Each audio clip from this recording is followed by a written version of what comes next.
Welcome to this interview session. Today we have Shamir KS with us, the executive editor of Other Books. He is a young scholar, an independent researcher, an editor and translator of diverse major works. He has rendered several important works from English to Malayalam and from Malayalam to English.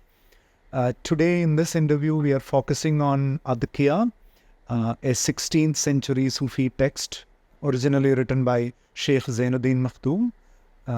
For the first time in history, this has been translated into English and published by Other Books very recently.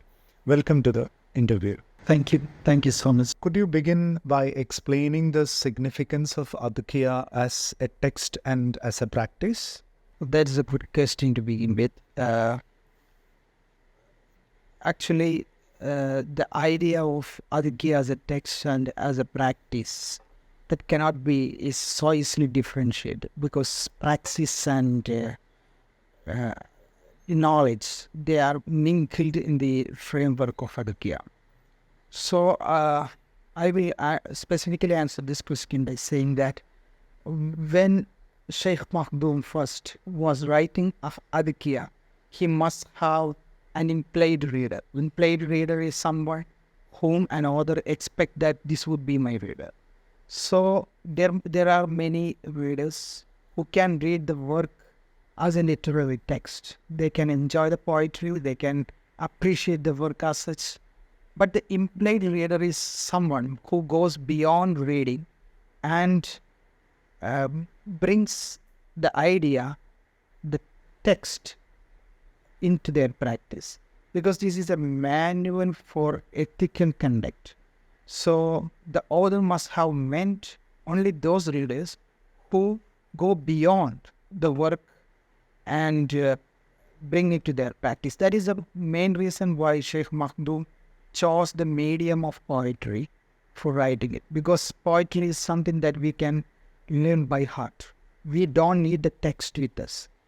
By learning all these verses by heart, they can easily remember the specific edifying ideas and Sheikh Makhdūm's advices for day-to-day habitual formation, and they can easily practice it. So this work is both a text and a practice. How do you appreciate the Sufi metaphysical and mystical content of the text? So I relate Adhkiya to the textual universe in the Islamic world that was actually represented by people like Imam Ghazali, and they have written works for ethical conduct.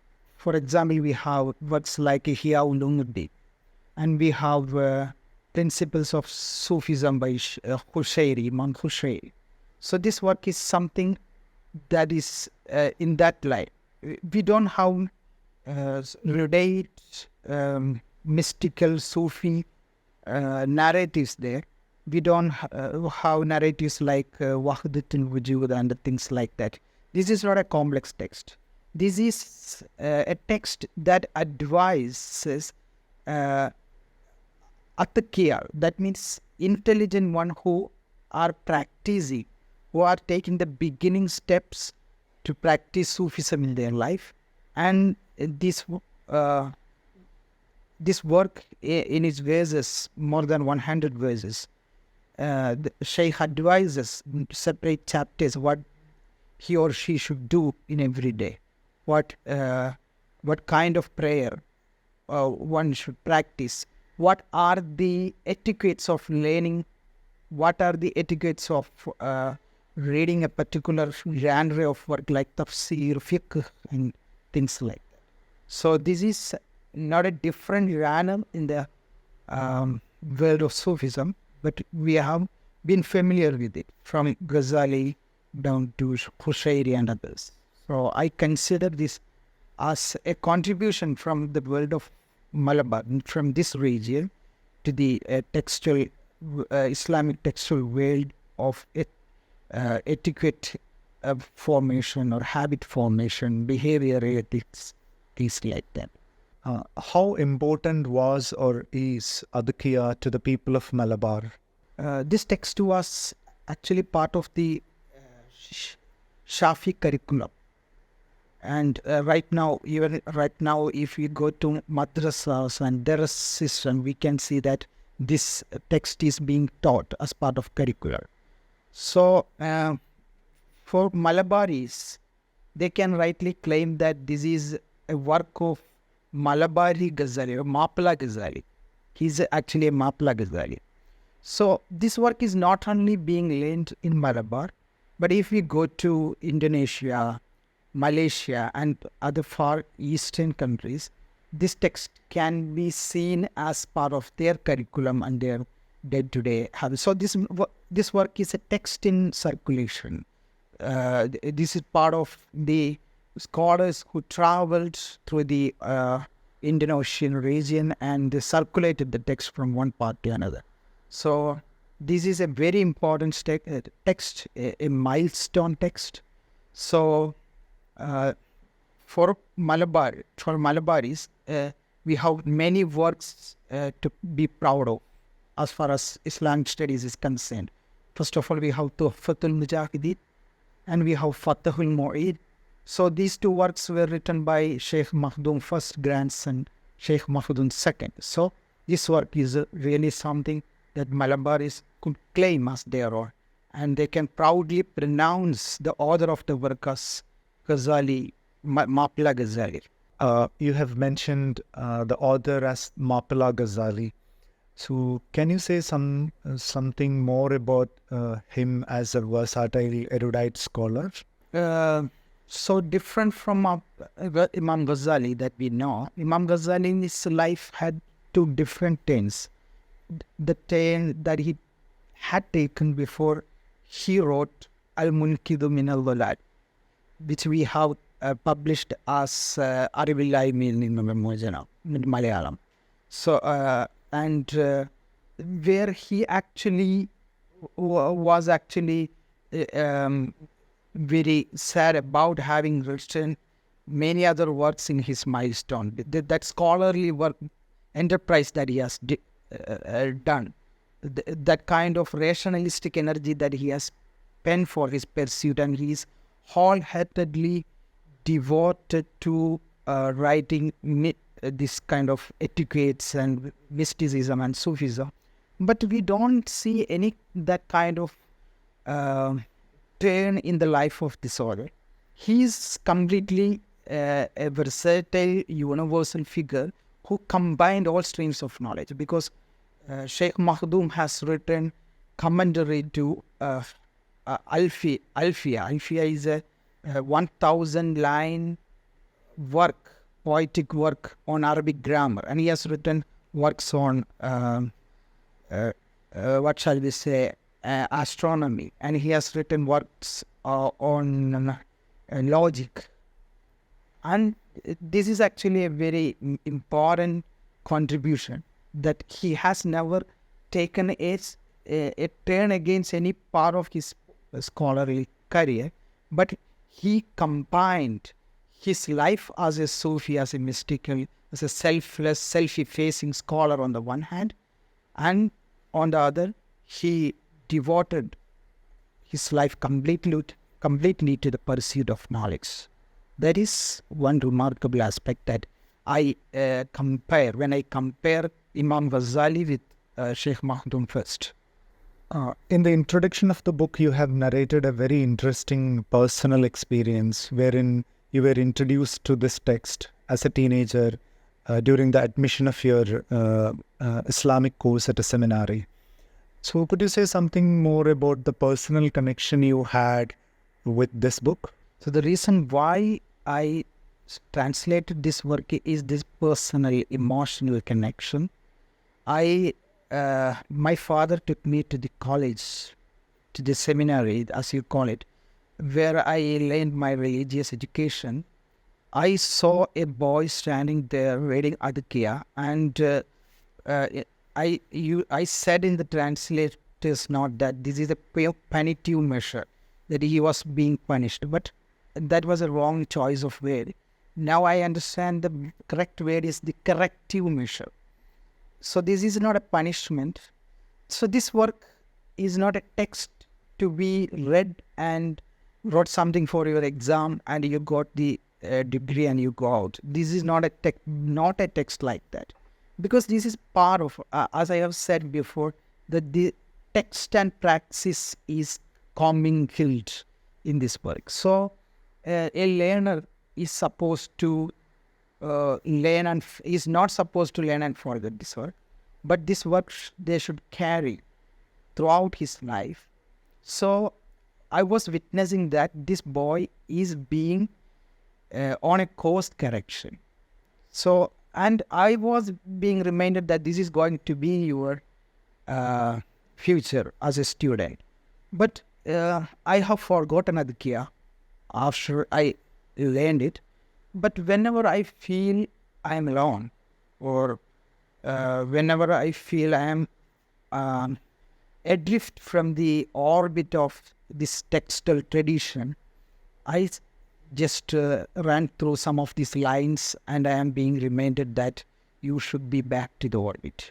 So this work is something that is resonating every day in the life of a Muslim student, a seminary student. So I thought that this I could share with the readers, because this is not something to be exclusively read by Islamic students or seminary students. This should be read by all people, because this language is not that much arcane or scholarly or specific, but this is something that all readers can understand and practice in their life. So that is something that I remember about the work. How did you come to take up the project of translating Adhkiya? So other books had a project of bringing out classical Islamic works into Malayalam. So then there was the plan was formulated as per the advice of Haji Koya of Islamic Book Trust. So we named the project as Good Tree Books. So as part of the Good Tree Books, Muhammad Ali Madari Mash was employed as an editor for this pilot project. So when he came to other books one day, I was there. So he advised me to translate this. So his advice actually matched my dream. I had a dream to translate this, but I did not take the initiative because I did not have any push. So he came there providentially and gave me that push to take it up. So that was how I started translating it. So it took so much time, because after translating a few lines, I stopped it. But somehow I got pushed from everywhere, including you as my colleague then. So I could complete it in Alhamdulillah. So that is actually what I have to tell about my personal connection with the translation. You have not only translated the text, but also have given interpretations. So what was your reference? What sort of framework you had while doing this? Could you say something about that aspect of the work? So Muhammad Ali Madari Mash, he did not just ask me to translate those lines. He gave me a text. This was a sharah of Adhkiya, an interpretation, a commentary on Adhkiya. Small book, but very dense, very deeper, full of anecdotes and full of correlated and intertextual references. So he gave that book and he asked me to translate, not Adhkiya, but this sharah. But I understood that, translating that sharah would take the readers away from the matin, that is Adhkiya, that main text. So I started compiling from the interpretation, from the commentary, all those texts that could help readers understand the text better. So with the translation task, I also undertook a compilation work. collecting anecdotes that are quite relevant, and whatever are superfluous or whatever that take the reader's focus from the main text too much, I deleted them and I made a collection of all the works. But not only that work, I had interactions with many scholars at that time, like Eric Wingley, who came to write a foreword to the book later, thankfully. And my conversations with him in various ways, and then my readings at that time of Wai Halak, Talalasud, I have incorporated those materials as well to the text. So this was an arduous task, but other books and my friends, everyone was very patient with me, and I could do that. This translation project has the additional blessing of having a foreword written by a great scholar like Dr. Eric Schwab-Winkel. So how was it to collaborate with someone like Eric Winkel? Eric Winkel was a genius, not only genius, but he was a perfectionist to the core, because he is actually translating Ibn Arabi's Hidāyat al Adhkiyā into English. So when I sent the work to him, I was a bit hesitant because I knew what he would offer me. But what I got is not just a foreword, but the completely edited, completely commented work. He asked me to do this, do that. So he actually pointed all the pitfalls that a translator could make during the translation. So I was doing this kind of contractions. Instead of saying I don't, I was using I do not, I was using I don't. So he was saying, don't do contractions. Contractions, they are not anything grammatical or formal convections. By doing contraction, you are contracting the divine into some, you are shortening a universe into certain symbols. Don't do contract. So this was a kind of, mystical editing. What should I say? So I benefited a lot, and this book benefited a lot from his editing, his advice, his commentary. As this is a very spiritual text, how the translation, reading, editing, revisiting it, and interpreting it has affected you as a spiritual practitioner? How rewarding it was? How has it affected you?